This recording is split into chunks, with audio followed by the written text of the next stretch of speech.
who are the beings we meet when we die. For a long time, Earth has been oppressed under a heavily controlled prison grid that keeps souls trapped and enslaved on this planet. The parasitic beings that run the prison system are not only the dark entities known as archons and reptilians. They are also entities who pose as angelic and seemingly loving beings of light. When most people die, they experience moving through a tunnel where they meet beings of light known as the Lords of Karma. They are perhaps the worst violators of free will, and need to be exposed. To begin with, they are responsible for forcing people to reincarnate over and over and over again. In the free universe, outside of the Earth's prison grid, a being is free to incarnate onto any planet they choose. Nowhere in the process is a hierarchical group of manipulative beings like the Lords of Karma present. The primary tool the Lords of Karma use to manipulate a being into accepting repeated reincarnation on this planet is the life review. When a person's body dies, they move out into the astral realms and begin to shed most of their previously held identity.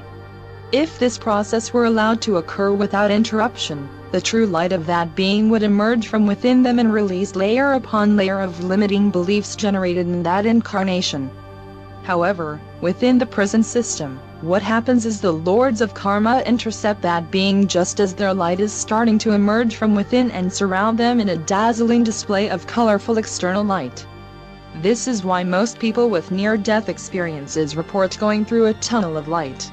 The dazzling outer display distracts the being and hypnotizes them through frequency entrainment and activation of any and all religious programming that being had been exposed to during their incarnation.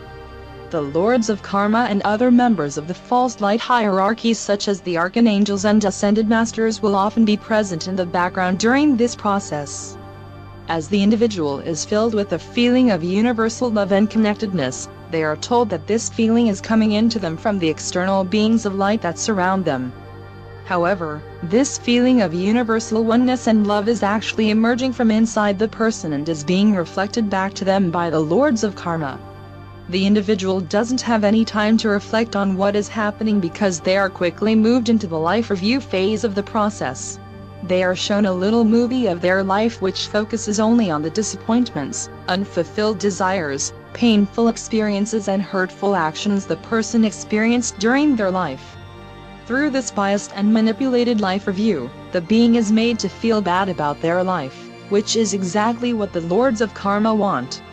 They tell the person that even though they failed at so many things in their life, they will be given a chance to go back one more time and get things right in a new incarnation. The person is then grateful at this chance for redemption and accepts the agreements the Lords of Karma present them with to incarnate again.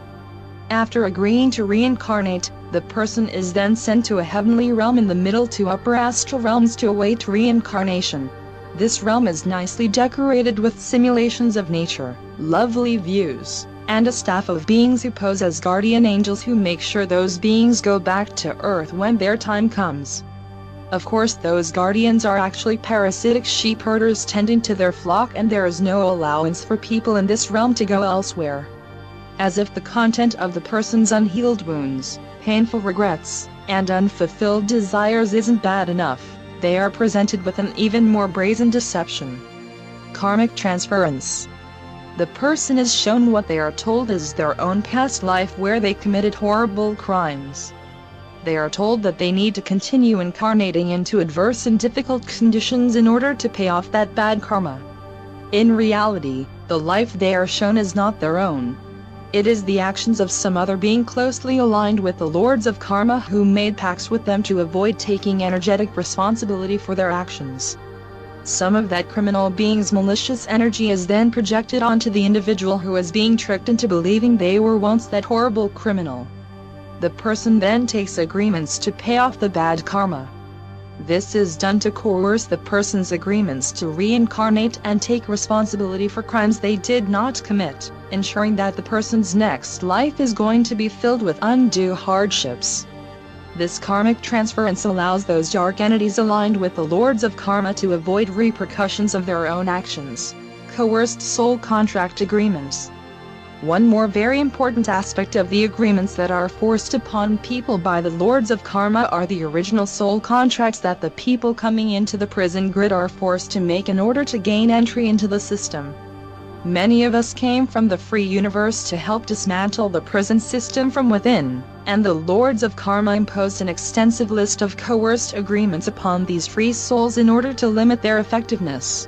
These entry agreements also contain clauses that allow for unspecified hardships to be leveled against a person during their incarnation, including but not limited to birth to bad parents, physical abuse, sexual abuse, psychic attacks, etheric implantations, dream manipulation, relationship issues, health problems, financial problems, physical abduction, lack of self-worth, and much more. Some of us negotiated more fiercely than others and were saddled with fewer of these pernicious agreements, but no one came in unscathed. Regardless of how many coerced entry agreements we have, it is important to remove all of these agreements in order to get clear and proceed with our chosen tasks of healing and awakening others, as well as pulling apart the prison system from the inside.